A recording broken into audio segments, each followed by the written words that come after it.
Бұл Түркістан.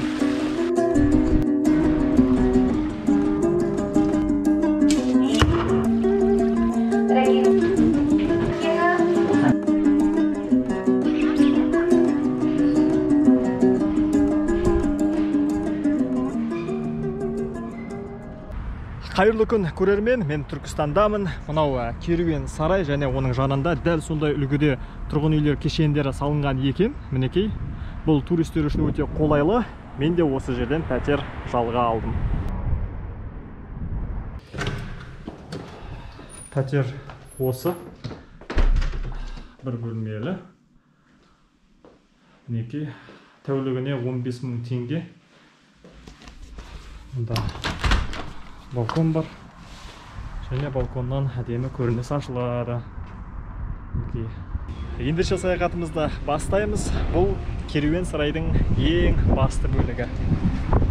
Керуен сарай орталық Азиядағы ең ірі әрі көп функционалды туристік кешен. Ол 2021 жылы ашылды. Мұнда Жібек жолы дәуіріндегі саудагерлер мен қолөнершілер көшесі, ұшатын театр, ат шоуын өткізуге арналған амфитеатр, шығыс базары, сауда сөрелері мен бутиктер, қонақ үйлер мен мейрамханалар, отбасылық ойын-сауық орталығы орналасқан.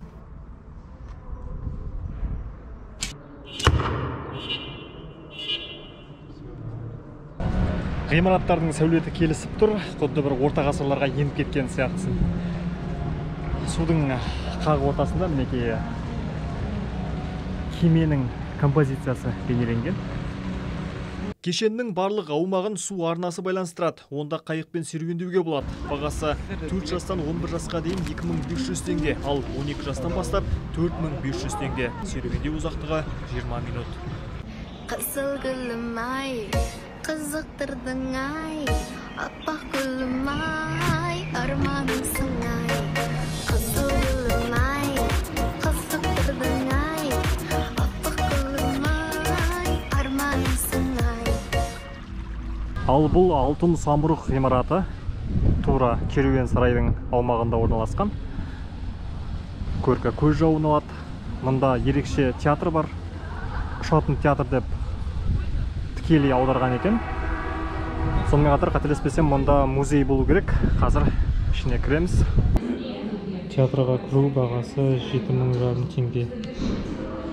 Экскурсоваттар алдымен төменгі қабаттағы музеймен таныстырды. Мұнда мыңдаған жылдардан сыр шертетін балбал тастар мен петроглифтердің көшірмесін көруге болады. Одан кейін Қожа Ахмет Яссауи мен Жібек жолына қатысты экспонаттар орналасқан.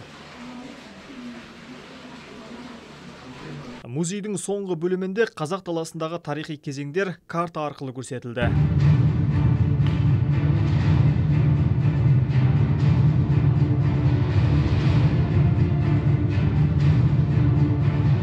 Сонымен ұшатын кино театрға да келіп жеттік. Өкінішке орай мұнда фото, видео сүруге тыйым салынған екен. Дегенмен сіздер үшін осы сәттен үзінді түсіріп алдым. Әйтпесе, мұндағы әсерді сөзбен айтып жеткізу мүмкін емес. Қазақтың тұмса табиғатын қырандай ұшып жүріп тамашаладық.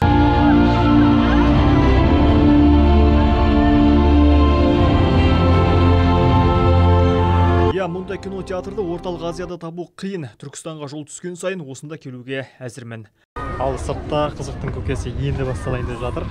Мұнда кешкі сағат 8-де күн сайын шоу болады. Қазір 8-ге 1 минут қалды.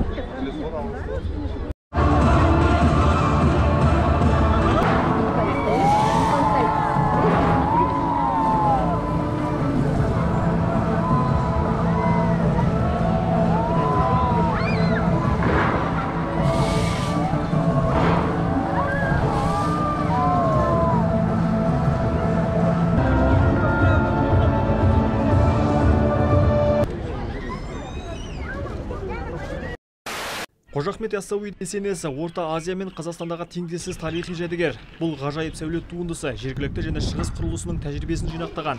Нысан Қожа Ахмет Яссауиге құрмет ретінде Әмір Темірдің бұйрығымен 14 ғасырда салынған.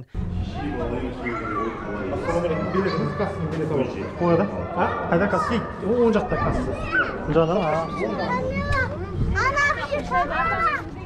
Билет алуға жетті екен.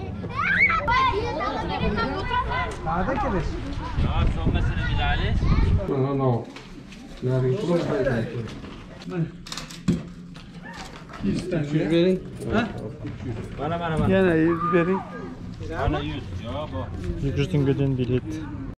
Дәл қазір кесене ішінде реставрациялық жұмыстар жүріп жатыр. Сондықтан ішіндегі кейбір бөлмелерге кіру мүмкін болмады. Оның үстіне видеоға түсіруге тыйым салынды.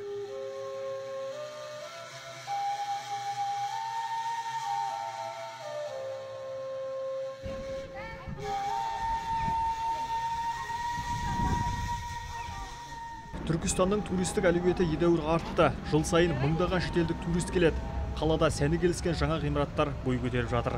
Күндізгі және түнгі көрінісі көздің жауын алады.